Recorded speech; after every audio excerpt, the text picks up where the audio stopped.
বিজয় লাভ করেছো তোমরা রাইফেলের তলে, যুদ্ধ হয়েছে রাইফেল আর ইটপাটকেল দিয়ে। এখন আর রাইফেল আর ইটপাটকেল নয়, এখন তোমাদেরকে মেধা দিয়ে যুদ্ধ করবে, তোমাদেরকে বিভিন্ন ষড়যন্ত্র করবে, তোমাদের পেঁয়াজ বন্ধ করবে, তোমাদের আলু বন্ধ করবে, তোমাদের পণ্য সামগ্রী তারা বন্ধ করবে। বিভিন্নভাবে তারা দাবি দাওয়া নিয়ে সামনে আসবে। মানুষকে একজনকে খুন করে তার দ্বন্দ্ব লাগাই দিবে, তার হিন্দুদের মাঝে ঢুকে তারা দ্বন্দ্ব লাগাই দিবে। তারা একসময় রিক্সাওয়ালা হয়ে আসবে, একসময় আনসার ব্যাটালিয়ন হয়ে আসবে, এক সময় তারা বিভিন্নভাবে এইভাবে চলতেই থাকবে। কথা ঠিক কিনা? আগে কি আনসার ভিতর দিয়ে ঢুকে আসছিল? আনসার কার পক্ষে ছিল? তাদের পক্ষে, তাই না? রিক্সাওয়ালা কার পক্ষে ছিল? এদের পক্ষে। এখন রিক্সাওয়ালার ভিতরে ঢুকে গেছে, তাহলে চক্রান্ত একটা আছে না অনেকমুখী হয়ে? অনেকমুখী হয়ে না? তাহলে আগের যুদ্ধ আর বর্তমানকার যুদ্ধ কোনটা কঠিন? কোনটা কঠিন? বর্তমানেরটা বেশি কঠিন। এই কথা জানে কে? বলছে কে? কোন আয়াতে? কোন সূরায়? কত নম্বর আয়াত? আমার বানানো? কোরআন শরীফ খুলে দেখুন। আমার ভাইরা, রব্বুল আলামিন বলেন ওয়াইদু লাহুম, তোমরা প্রস্তুতি গ্রহণ করো, সকল ষড়যন্ত্রের মোকাবেলা করার জন্য প্রস্তুতি গ্রহণ করো। তোমরা এখনো বিজয় লাভ করনি, সবে মাত্র বিজয় লাভ করেছো, কিন্তু তারা বসে থাকবে না। যাদের উপর তোমরা বিজয়ী হয়েছো তারা কখনোই বসে থাকবে না, তারা সব সময় তোমাদেরকে ক্ষতি করার জন্য চেষ্টা করবে। এখন আপনি যদি বলেন আল্লাহ কি দিয়ে, কোন জিনিস দিয়ে এই ষড়যন্ত্রের মোকাবেলা করব, রব্বুল আলামিন ডাক দিয়ে বলেন মাস্তাতুম মিন কুওয়া, যে কোনো ধরনের শক্তি তোমরা সঞ্চয় করো। এই মোকাবেলা করার জন্য যত প্রকার শক্তি তোমাদের প্রয়োজন, সব শক্তি তোমরা সঞ্চয় করো। কি করো? সমস্ত শক্তি তোমরা সঞ্চয় করো। কেউ যদি বিভিন্নভাবে চক্রান্ত করে, ষড়যন্ত্র করে, আমাদের সহজ সরল খবরগুলো যদি উল্টা করে বিদেশিদেরকে দেখায়, এটার জন্য তোমরা পাল্টা প্রস্তুতি গ্রহণ করো। কে বলছে কথা? যে যেদিক দিয়ে যেভাবে যখন যে সময় যে রূপ নিয়ে তোমাদের সামনে ষড়যন্ত্র করতে আসবে, তোমরা সব ষড়যন্ত্র ঠেকানোর জন্য তোমরা প্রস্তুত হয়ে যাও।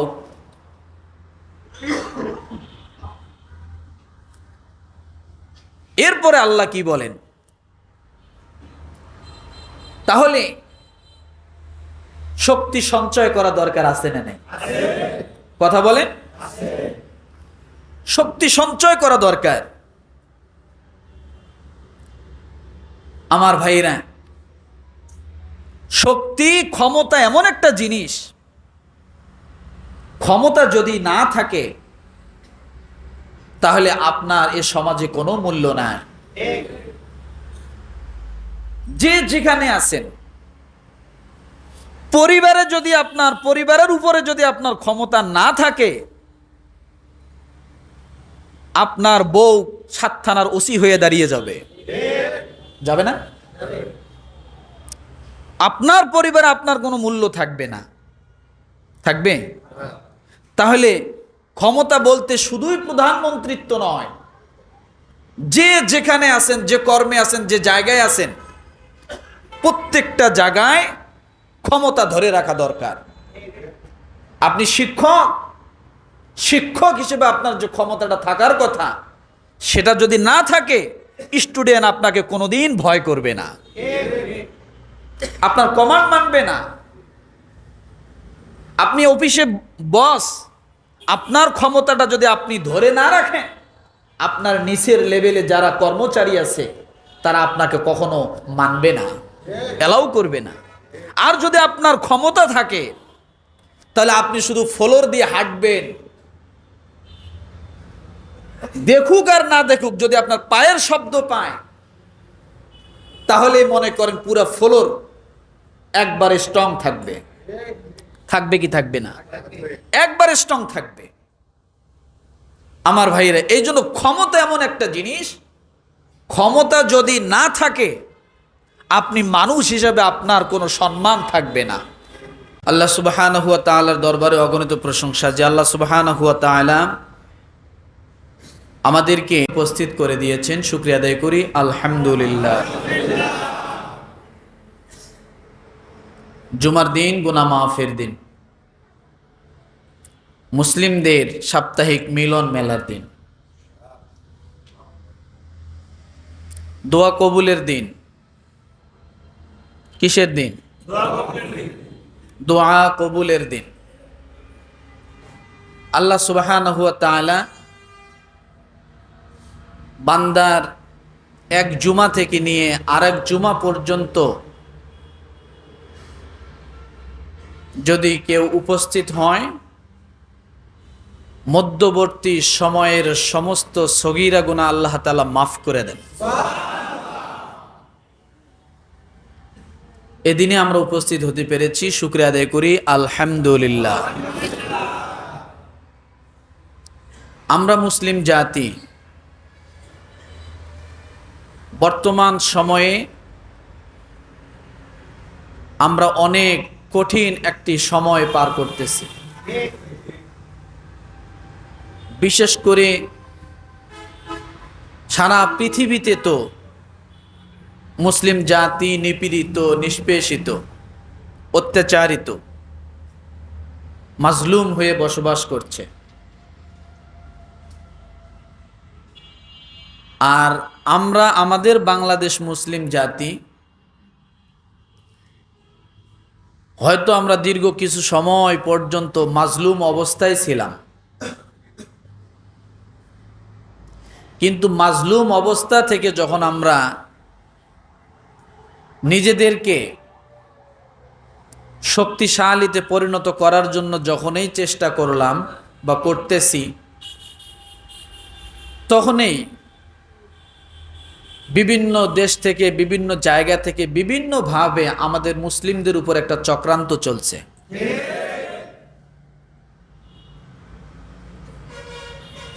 আল্লাহ সুবহানাহু ওয়া তাআলা আজকের এই সময়ের এই পরিস্থিতির কথা, বাংলাদেশের পরিস্থিতির কথা আজ থেকে 1400 বছর আগে আল্লাহ জানাই দিয়েছেন। কি করেছেন? বোঝেন নাই মনে হয় কথা। 2024 সালের এই পরিস্থিতির কথা, বাংলাদেশ এই পরিস্থিতিতে পড়বে, পড়লে কি করতে হবে, আল্লাহ এর দিক নির্দেশনা 1400 বছর আগে আমাদের জন্য প্রেরণ করেছেন। খুশি না বেজার? জোরে বলেন। আমরা এই মাজলুম অবস্থা থেকে কিভাবে আমরা শক্তিশালীতে পরিণত হব, আল্লাহ এ কথা 1400 বছর আগে জানায় দিলেন যে তোমাদের এই পরিস্থিতি হবে, হইলে তোমরা কি করবে আমি আল্লাহ তোমাদেরকে একটা দিক নির্দেশনা দিলাম।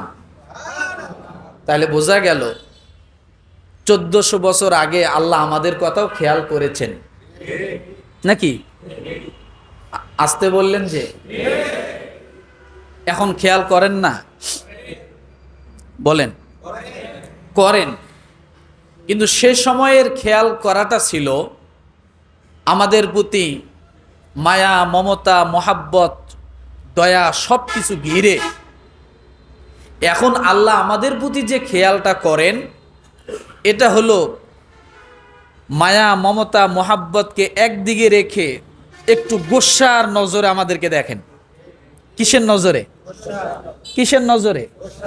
গোস্সার নজরে আমাদেরকে দেখেন। যার কারণে আজকে শুধু বাংলাদেশ নয়, সারা পৃথিবীর মুসলমান নিপীড়িত, নির্যাতিত। তার একটি মাত্র কারণ, আমরা নিজেদের কর্ম, নিজেদের কাজকে ভুলে গেছি। আমাদের নিজেদের ঐতিহ্যকে আমরা কি করেছি? ভুলে গেছি। যখন থেকে আমাদের নিজেদের ঐতিহ্য, নিজেদের মর্যাদা, নিজেদের শান, নিজেদের মান ভুলে গেছি, তখন থেকে আমরা বিজাতিদের পায়ের তলে ঢুকে গেছি। আল্লাহ সুবহানাহু ওয়া তাআলা সূরাতুল আনফাল, কোন সূরা? সূরাতুল আনফাল আয়াত নাম্বার 60, এই আয়াতে আল্লাহ একটা দিক নির্দেশনা দিলেন যে তোমরা কি করবা, কি করতে হবে, কি করলে তোমাদের এই মাজলুমতার থেকে, জালেমদের জুলুম থেকে, মানুষের বিধর্মীদের চোখ রাঙ্গানো থেকে, ভারতের নানা ষড়যন্ত্র থেকে তোমরা নিজেদেরকে কিভাবে সেভ করবে, আমি আল্লাহ এটা তোমাদেরকে একটা দিক নির্দেশনা দিয়ে দিলাম।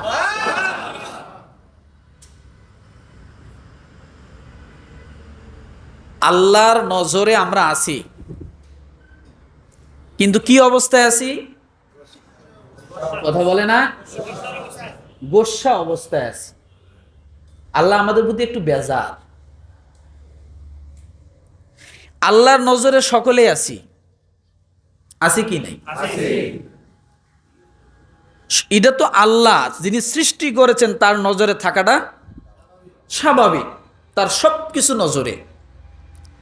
আমরা আদম আলাইহিস সালাম যখন আল্লাহ তাআলা তার ভিতর রূহ ঢুকায় দিলেন, দেওয়ার পরে আল্লাহ সুবহানাহু ওয়া তাআলা তাকে যখন জীবিত করলেন, তখন আদম আলাইহিস সালামের চোখের দৃষ্টির ভিতরে আদম থেকে নিয়ে শুরু করে পৃথিবীর সর্বশেষ যে মানুষটা জন্মগ্রহণ করবে সকলকে আল্লাহ তাআলা আদম আলাইহিস সালামের সঙ্গে পরিচয় করায় দিলেন। তাহলে এই মানুষ কত বিলিয়ন বিলিয়ন হবে, মিলিয়ন ট্রিলিয়ন হবে। আদম আলাইহিস সালাম থেকে নিয়ে শুরু করে দুনিয়া ধ্বংস হওয়ার আগ মুহূর্তে যে মানুষটা সর্বশেষ জন্মগ্রহণ করবেন, আল্লাহ সকলের সঙ্গে আদম আলাইহিস সালামের নজরে এনে দিলেন। সকলকে আদম আলাইহিস সালামের নজরে কি করছেন, এটা সামনে বলবো। তাহলে আজকে আমাদের আলোচনার বিষয়, আধুনিক দুনিয়ায় কিভাবে আমরা ক্ষমতা অর্জন করতে পারি। বলেন বিষয় কি? আধুনিক দুনিয়ায় কিভাবে আমরা ক্ষমতা অর্জন করতে পারি, বিষয়টা ধরে রাখেন। আল্লাহ পাক রব্বুল আলামিন বলেন, ওয়া আ'ইদ্দু লাহুম মাস্তাতা'তুম মিন কুওয়াতিন ওয়া মির রিবাতিল খাইলি তুরহিবুনা বিহি আদুওয়াল্লাহি ওয়া আদুওয়াকুম ওয়া আখারিনা মিন দুনিহিম লা তা'লামুনাহুম আল্লাহু ইয়া'লামুহুম ওয়া মা তুনফিকু মিন শাইইন ফি সাবিলিল্লাহি ওয়াফা ইলাইকুম ওয়া আনতুম লা তুজলামুন। কোন সূরা থেকে বলছি? সূরা আনফাল।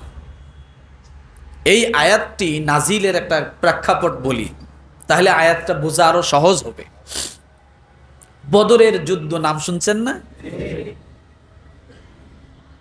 ইসলামের একটি বিজয়ময় যুদ্ধ। বদরের যুদ্ধ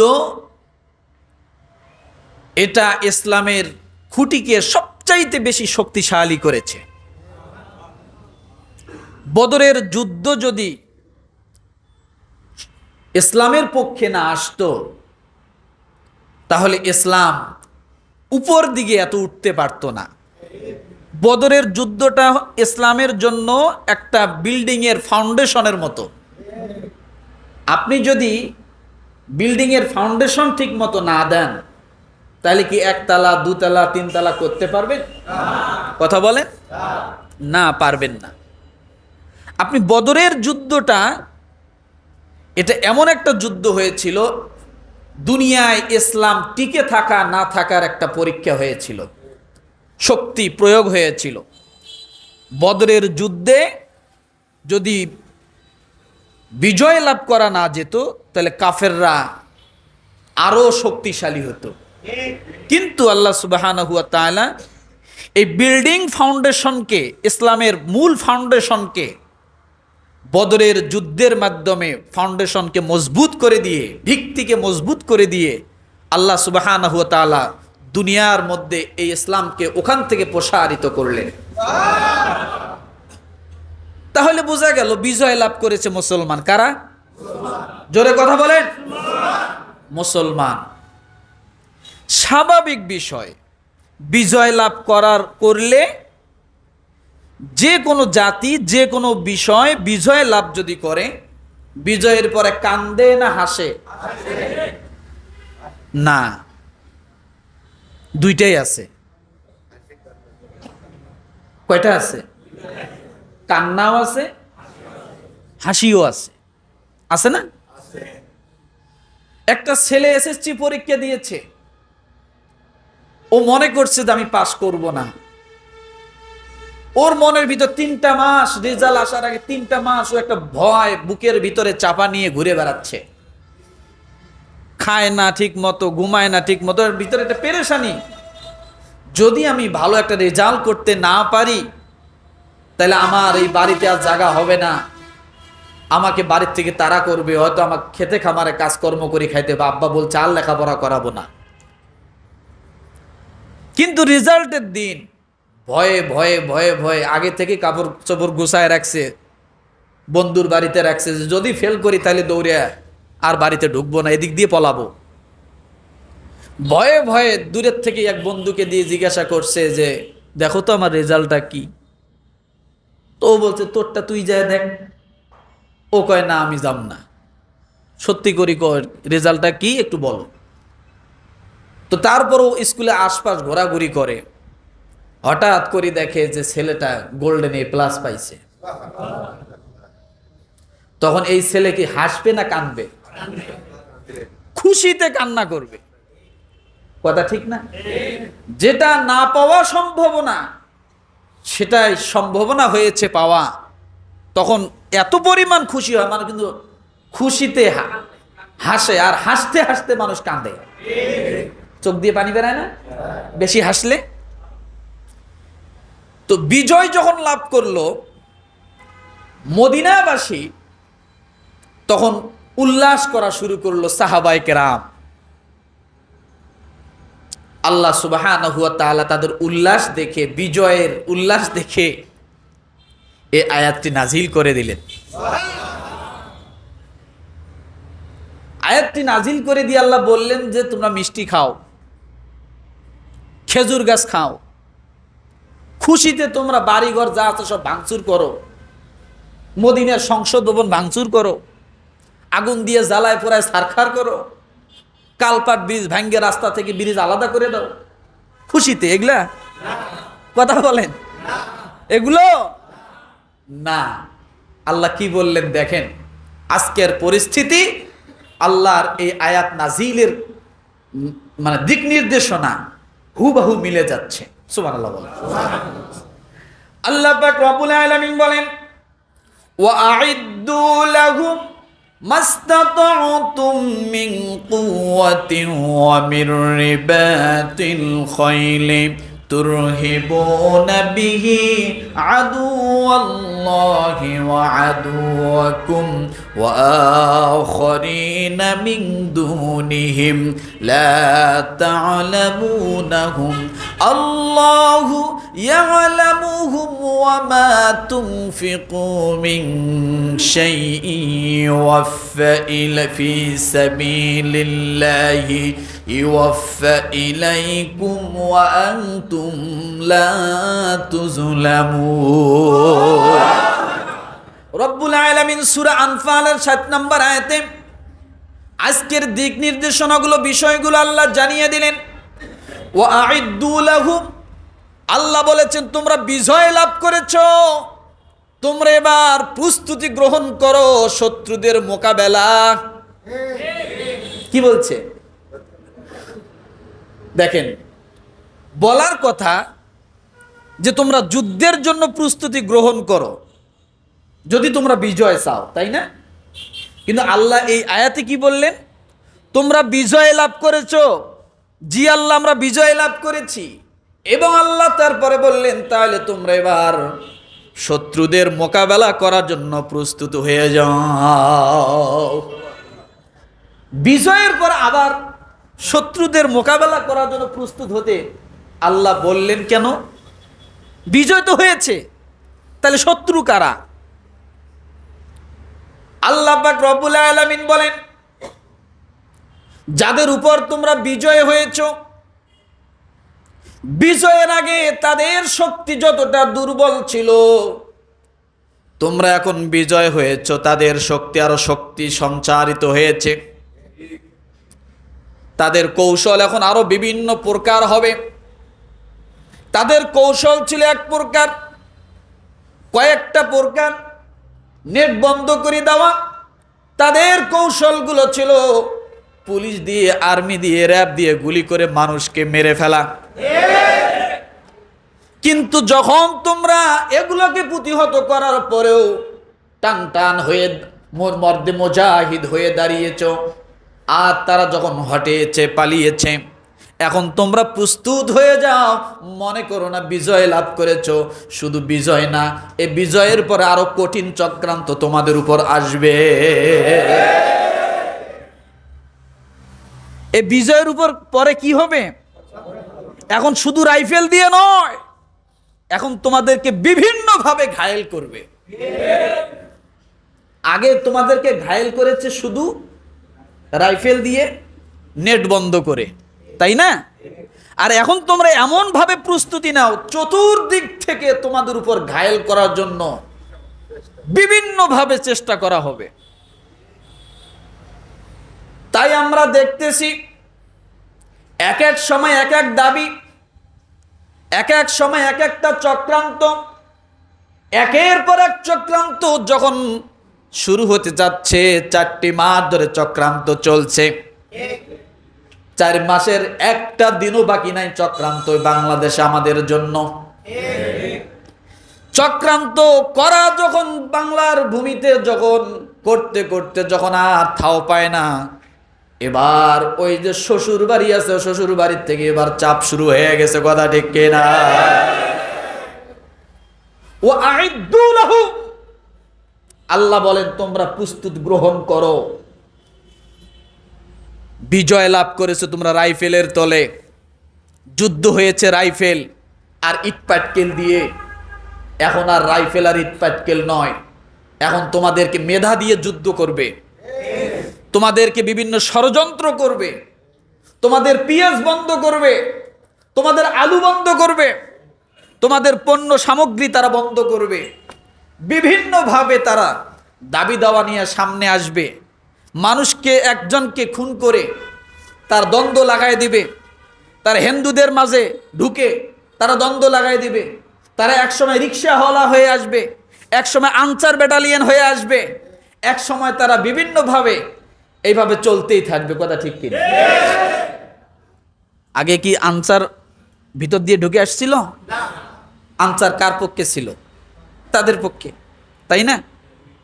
রিক্সাওয়ালা কার পক্ষে ছিল? এদের পক্ষে। এখন রিক্সাওয়ালার ভিতরে ঢুকে গেছে, তাহলে চক্রান্ত একটা আছে না অনেকমুখী হয়ে? অনেকমুখী হয়ে না? তাহলে আগের যুদ্ধ আর বর্তমানকার যুদ্ধ কোনটা কঠিন? কোনটা কঠিন? বর্তমানেরটা বেশি কঠিন। এই কথা জানে কে? বলছে কে? কোন আয়াতে? কোন সূরায়? কত নম্বর আয়াত? আমার বানানো? কোরআন শরীফ খুলে দেখুন। আমার ভাইরা, রব্বুল আলামিন বলেন ওয়াইদ্দু লাহুম, তোমরা প্রস্তুতি গ্রহণ করো, সকল ষড়যন্ত্রের মোকাবেলা করার জন্য প্রস্তুতি গ্রহণ করো। তোমরা এখনো বিজয় লাভ করনি, সবে মাত্র বিজয় লাভ করেছো, কিন্তু তারা বসে থাকবে না। যাদের উপর তোমরা বিজয়ী হয়েছো তারা কখনোই বসে থাকবে না, তারা সব সময় তোমাদেরকে ক্ষতি করার জন্য চেষ্টা করবে। এখন আপনি যদি বলেন আল্লাহ কি দিয়ে, কোন জিনিস দিয়ে এই ষড়যন্ত্রের মোকাবেলা করব, রব্বুল আলামিন ডাক দিয়ে বলেন মাস্তাতুম মিন কুওয়া, যে কোনো ধরনের শক্তি তোমরা সঞ্চয় করো। এই মোকাবেলা করার জন্য যত প্রকার শক্তি তোমাদের প্রয়োজন সব শক্তি তোমরা সঞ্চয় করো। কি করো? সমস্ত শক্তি তোমরা সঞ্চয় করো। কেউ যদি বিভিন্নভাবে চক্রান্ত করে ষড়যন্ত্র করে আমাদের সহজ সরল খবরগুলো যদি উল্টা করে বিদেশিদেরকে দেখায়, এটার জন্য তোমরা পাল্টা প্রস্তুতি গ্রহণ করো। কে বলছে কথা?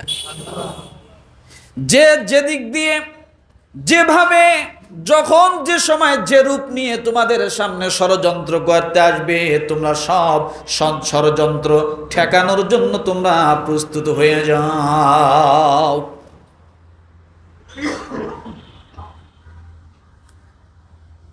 এরপরে আল্লাহ কি বলেন? তাহলে শক্তি সঞ্চয় করা দরকার আছে না নাই? কথা বলেন। শক্তি সঞ্চয় করা দরকার। আমার ভাইরা, শক্তি ক্ষমতা এমন একটা জিনিস, ক্ষমতা যদি না থাকে তাহলে আপনার এ সমাজে কোনো মূল্য নাই।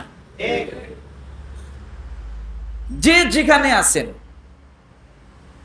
পরিবারে যদি আপনার পরিবারের উপরে যদি আপনার ক্ষমতা না থাকে, আপনার বউ 7 থানার ওসি হয়ে দাঁড়িয়ে যাবে, যাবে না? আপনার পরিবারে আপনার কোনো মূল্য থাকবে না। থাকবে? তাহলে ক্ষমতা বলতে শুধুই প্রধানমন্ত্রিত্ব নয়, যে যেখানে আছেন, যে কর্মে আছেন, যে জায়গায় আছেন, প্রত্যেকটা জায়গায় ক্ষমতা ধরে রাখা দরকার। আপনি শিক্ষক হিসেবে আপনার যে ক্ষমতাটা থাকার কথা, সেটা যদি না থাকে, স্টুডেন্ট আপনাকে কোনোদিন ভয় করবে না, আপনার কমান্ড মানবে না। আপনি অফিসে বস, আপনার ক্ষমতাটা যদি আপনি ধরে না রাখেন, আপনার নিচের লেভেলে যারা কর্মচারী আছে তারা আপনাকে কখনো মানবে না, এলাও করবে না। আর যদি আপনার ক্ষমতা থাকে তাহলে আপনি শুধু ফ্লোর দিয়ে হাঁটবেন, দেখুক আর না দেখুক, যদি আপনার পায়ের শব্দ পায় তাহলে মনে করেন পুরো ফ্লোর একবারে স্ট্রং থাকবে। থাকবে কি থাকবে না? একবারে স্ট্রং থাকবে। আমার ভাইরা, এই জন্য ক্ষমতা এমন একটা জিনিস, ক্ষমতা যদি না থাকে আপনি মানুষ হিসেবে আপনার কোনো সম্মান থাকবে না। এই জন্য ক্ষমতা শুধু একক বিষয় নয় যে প্রধানমন্ত্রী হলো আর ক্ষমতা লাভ করলো বলে, এটা না। প্রত্যেকটা সেক্টরে, প্রত্যেকটা জায়গায় ক্ষমতা দরকার। না থাকলে আপনার কোনো কি নেই, মূল্য নেই। এরপরে রব্বুল আলামিন বলেন, অমির রিবাতিল খাইল, তোমরা অশ্বরোহী ঘোড়াগুলোকে প্রস্তুত করো। কি করতে বলছে? ঘুমাইতেছেন নাকি? কি প্রস্তুত করতে বলছেন? সেনাবাহিনী দলকে তোমরা প্রস্তুত করো, অশ্বরোহী ঘোড়াগুলোকে তোমরা প্রস্তুত করো। এবার বুঝুন আল্লাহ কোন সময় কোন জাতিকে, কোন মানুষগুলোকে অশ্বরোহী ঘোড়াগুলোকে প্রস্তুত করতে বললেন। দেখেন, ওই সময় যাদেরকে আল্লাহ এই কথা বললেন তারা ছিল মদিনাবাসী। কারা? জোরে কথা বলেন। মদিনাবাসী। বুঝতে হবে এখানে কথাগুলো। আর মদিনাবাসী সবচাইতে ক্ষুধার্ত মানুষ ছিল সে সময়। তাদের খাবারের কোনো ব্যবস্থা ছিল না। আল্লাহ নিজে বলেছেন, ওয়ালাউ কানা বিহিম খাসাসা।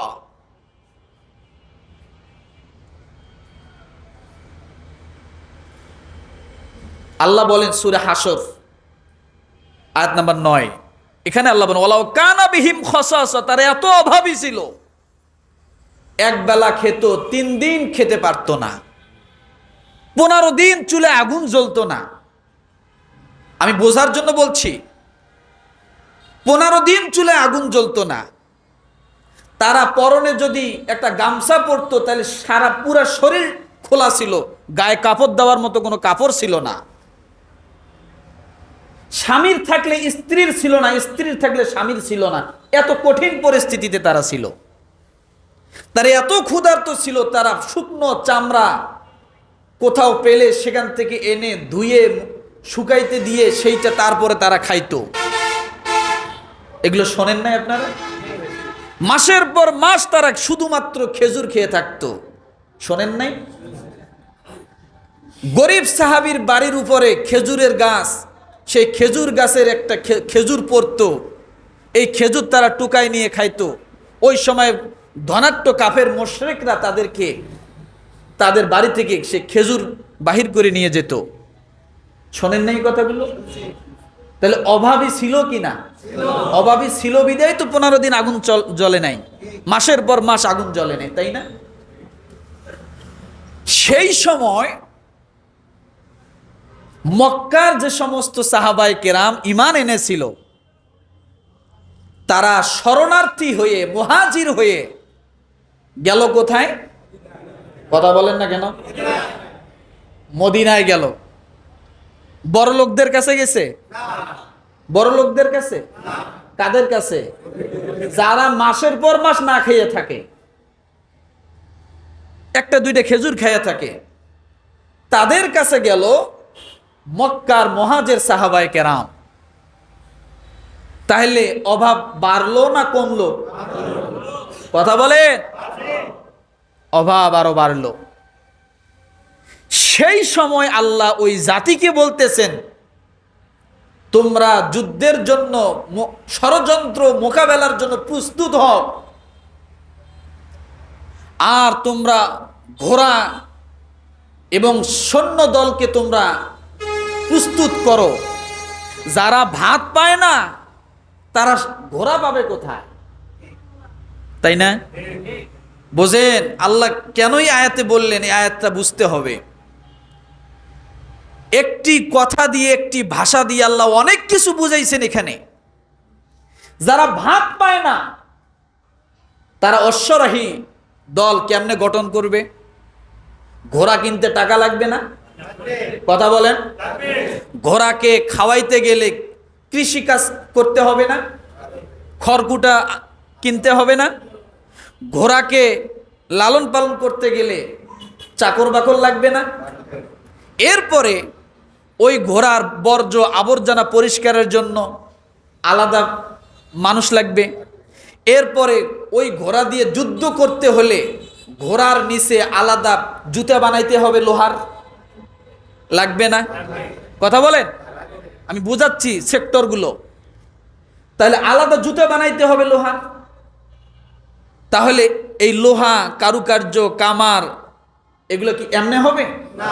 টাকা পয়সা লাগবে না? লাগবে।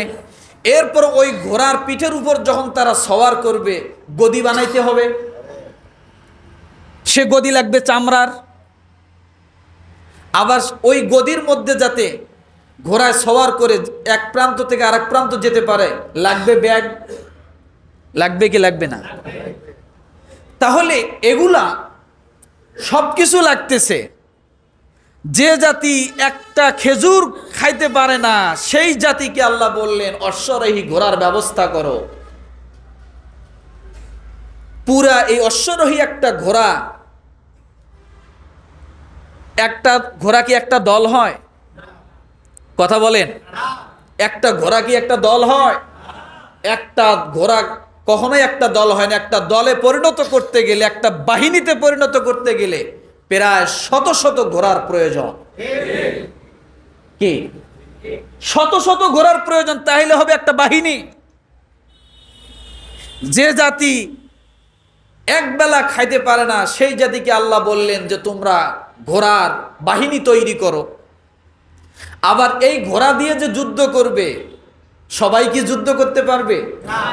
আল্লাহ বললেন তোমরা যুবক শ্রেণীর ছেলে পেলে দেখে, সুটাম দেহের ছেলে পেলে দেখে তোমরা ওই ছেলেদেরকে সৈন্যবাহিনীতে ভর্তি করো, তাদেরকে তীর চালানো শেখাও। আচ্ছা, তীর চালানো শিখাইতে গেলে শিক্ষকের দরকার আছে না নাই? কথা বলে। তীর চালাইতে গেলে শিক্ষকের দরকার।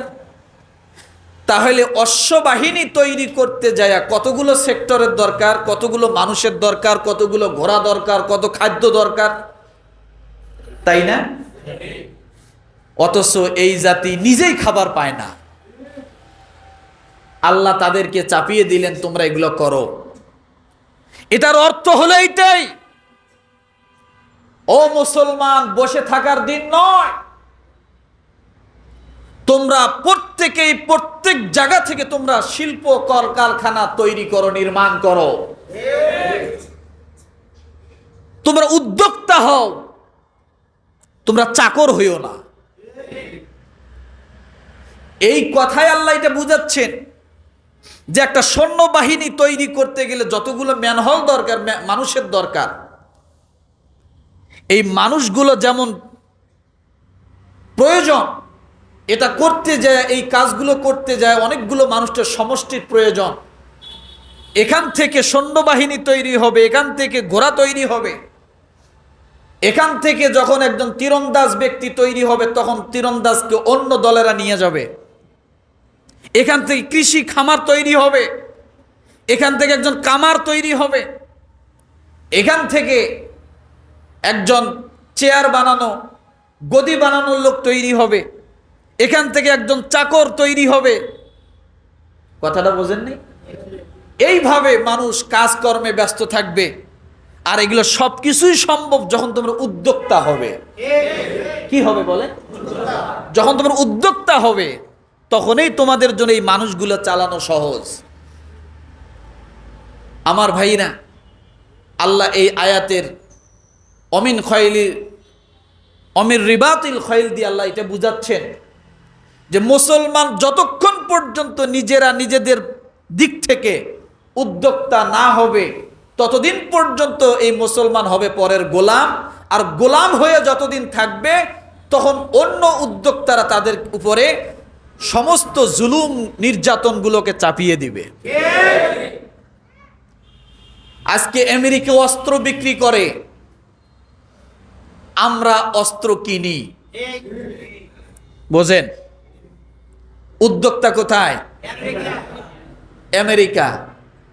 ইসরায়েল অস্ত্র বিক্রি করে, মুসলিম রাষ্ট্রগুলো কেনে। তাহলে ইসরায়েল শক্তিধর কিনা? বলেন, আমেরিকা শক্তিধর কিনা? তাদের শক্তি আসলো কোথার থেকে? বলেন, কথা বলেন। আমেরিকা কি আমার দেশে চাকরি করতে আসে না আমরা চাকরি করতে যাই? আমরা চাকর, ওরা উদ্যোক্তা। যে দেশ যতদিন পর্যন্ত উদ্যোক্তা হয়ে থাকবে ততদিন পর্যন্ত বিশ্বের সমাজে মাথা উঁচু করে দাঁড়াতে পারবে। যে দেশ উদ্যোক্তা হবে না, যে দেশের মানুষ উদ্যোক্তা হবে না, সে দেশের মানুষ সব সময় চাকর হয়েই থাকবে। বুঝাইতে পারছি কি? কথাটা মাথায় ধরছে? আজকে ইসরায়েল অস্ত্র বিক্রি করে, আজকে আপনার আমেরিকা অস্ত্র বিক্রি করে, বিভিন্ন বড় বড় রাষ্ট্রগুলো অস্ত্র বিক্রি করে। তারা বড় কোন দিক দিয়ে? ক্ষমতার দিক দিয়ে। ক্ষমতা আসলো কোথার থেকে? অর্থের দিক দিয়ে। অর্থ যদি থাকে ক্ষমতা হয়, অর্থ না থাকলে কোনোদিন ক্ষমতা থাকে না। আপনার পরিবারে আমি যাই, আপনি পরিবারের একজন কর্তা। আপনার যদি 3 মাস চাকরি না থাকে, 3 মাস আগের বউয়ের ভালোবাসা, 3 মাস চাকরি না থাকার কারণে পরের ভালোবাসা, আকাশ জমিন ব্যবধান। রাগ করলেন নাকি? বাস্তবতা নাই? আপনি 3 মাস চাকরি না করে বাড়িতে বসে থাকেন, বউয়ের শাড়ির দাম আছে, আপনার দাম নাই। কেন? আপনি যদি ইনকাম করতে পারেন, আপনি পুরুষ, আপনি যদি ইনকাম করতে পারেন, আপনার মর্যাদা থাকবে, সম্মান থাকবে, ইজ্জত থাকবে, ক্ষমতা থাকবে। আপনার টাকা নাই, আপনার সম্মান নাই, ইজ্জত নাই, ক্ষমতা নাই, কিছুই নাই। ক্ষমতার মাতব্বর আজ পর্যন্ত কোনো গরিব মানুষকে হতে দেখছেন? ক্ষমতার মাতবরি, সমাজের মাতবরি করে কারা? কারা? তাকান তো, যার 100 বিঘে জমি আছে সে 50 বছর আগ থেকে মাতব্বর, তাই না? আর তার জমিতে যে কাজ করে সে কোনোদিন মাতব্বর হতে পারছে? তাহলে বোঝা গেল ক্ষমতার পিছনে, ক্ষমতাকে টিকসই করার জন্য ক্ষমতার পিছনে প্রয়োজন হলো কি? টাকা। আর টাকা আসবে কোথার থেকে? চাকরি করে। হ্যাঁ, চাকরি করে কয় টাকা কামাবেন? আপনাকে করতে হবে ব্যবসা, আপনাকে হতে হবে উদ্যোক্তা, আপনাকে হতে হবে একজন কোম্পানির মালিক, তাহলে আপনার ক্ষমতা থাকবে, টাকা থাকবে। আমরা জানি প্রধানমন্ত্রী হয় সবচাইতে দেশের ক্ষমতাধর, তাই না? সাধারণ মানুষ প্রধানমন্ত্রীদের কাছে যায়, এমপির কাছে যায়, চেয়ারম্যানের কাছে যায়, মেম্বারের কাছে যায়, যায় কি যায় না? কিন্তু প্রধানমন্ত্রী কার কাছে যায় জানেন? ব্যবসায়ীদের কাছে যায়। ব্যবসায়ীরা প্রধানমন্ত্রীর কাছে যায় না, প্রধানমন্ত্রী ব্যবসায়ীর কাছে যায়। কেন যায় জানেন? সে যখন নির্বাচনে দাঁড়িয়েছিল, এই ফ্যাক্টরির মালিক তাকে 10 কোটি টাকা দিয়েছে, ওই ফ্যাক্টরির মালিক তাকে 5 কোটি টাকা দিয়েছে, আপনি নির্বাচন করেন, দেয় না? দেয় না? বড় বড় ব্যবসায়ীরা টাকা দেয় নির্বাচন করার জন্য। এখন নির্বাচনে যখন জয়লাভ করে আর প্রধানমন্ত্রী হয়, তখন কি এই প্রধানমন্ত্রী ব্যবসায়ীর কথা শুনতে বাধ্য কিনা? বাধ্য কিনা? বাধ্য কিনা? বাধ্য। আজকে ভারত দীর্ঘদিন আওয়ামী লীগের উপর মোড়লগিরি করছে, ভারতের কথা ছাড়া চলতে পারে নাই আওয়ামী লীগের লোক। তার কারণ কি? তার কারণ হলো আওয়ামী লীগের থেকে শক্তিশালী হলো ভারত। ভারত আওয়ামী লীগকে ক্ষমতায় রাখার জন্য যা করার প্রয়োজন সব করছে, যার কারণে আওয়ামী লীগের কিছু কিছু এমপি মন্ত্রীরা বলেছিল ভারত আমাদের রক্তে মেশানো, আমরা এপিট আর ওপিট। বলে নাই? বলে নাই কথাগুলো? বলছে। একই জিনিস ক্ষমতার থেকে যখন সরে গেল, ভারত ভারতের জায়গায় আছে, শুধু নাই আওয়ামী লীগ। এতটুক পরিবর্তনের কারণে দেখেন পুরা ঘুরে গেল। এখন ভারত এই কথা তো আর বলে না, ভারত তো আমাদের দিকে এখন আর ভালো নজরে তাকায় না। তার কারণ আজকে যদি ডক্টর ইউনূস যদি ভারতের হয়ে আসতো, তাহলে ভারতের সবকিছু ভালো লাগতো। তার মানে বোঝা গেল বড়র বড় আছে, বড়র বড় আছে। এইভাবে যুগ যুগ ধরে কেউ না কেউ কারো না কারো সাপোর্ট নিয়ে ক্ষমতায় আসে, আসার পরে বাধ্য হয় তাদের কথাগুলো শুনতে। 17 বছরে ভারতের যত কোম্পানি বাংলাদেশে দাঁড় করানো হয়েছে, অন্য কোনো আমলে হয়েছিল? শুধু তাই নয়, জনবল প্রত্যেকটা ফ্যাক্টরিতে বাধ্যতামূলক একজন ভারতের লোক এজেন্ট নিয়োগ করতে হবে উপরের কর্মকর্তা হিসেবে। ছিল না? ছিল না? ছিল। বাধ্যতামূলক, শুনতে বাধ্য। কেন শুনবে না? না শুনবে গদির থেকে ওই ভারতেই নামাই দিত। কে নামাই দিত? ভারতেই নামাই দিত। আপনার আমার ভোট লাগতো না, ভোট তো আপনিও দেন নাই, আমিও দেই নাই, প্রধানমন্ত্রী হলো কেমনে? তাই না? এই জন্য আল্লাহ বলে ওয়াইদ্দু লাহুম মাস্তাতা'তুম মিন কুওয়াতিন ওয়া মির রিবাতিল খাইলি তুরহিবুনা বিহি আদুওয়াল্লাহি ওয়া আদুওয়াকুম। আল্লাহ বলেন তোমরা শত্রুর মোকাবেলার জন্য প্রস্তুত হয়ে যাও, অশ্বরোহী তোমরা প্রস্তুত করো। আজকে আপনি খেয়াল করে দেখেন, ইসরায়েলকে সহযোগিতা করে আমেরিকা। কারণ কি? এই ইসরায়েল ডোনাল্ড ট্রাম্প যখন আসলো, তার আগে জো বাইডেন যখন আসলো, এই ইসরায়েল বিলিয়ন বিলিয়ন ডলার জো বাইডেনের পিছনে খরচ করেছিল। যার কারণে জো বাইডেন যে কয়দিন ক্ষমতায় ছিল পুরাটাই সমর্থন করে গেছে ইসরায়েলকে। আর ওই সমর্থন পাওয়ার কারণে আজকে মুসলিম রাষ্ট্রগুলো তছনছ করা শুরু করে দিল। বোঝেন নাই? আবার জো বাইডেনের আগে কে ছিল? ট্রাম্প ছিল না? ট্রাম্পকে হাজার হাজার বিলিয়ন ডলার সহযোগিতা কে করছিল? ইসরায়েল। এক এক দেশ এক এক সরকারের। কে করছিল? Russia, Putin. যতদিন ট্রাম্প ছিল কার পক্ষে কথা বলছে? পুতিনের পক্ষে। আর যখন জো বাইডেন আসলো তখন বিপক্ষে গেল কে? পুতিন। পুতিনকে ধ্বংস করার জন্য ইউক্রেনে কি বিমান বিভিন্ন অস্ত্র পাঠায়নি?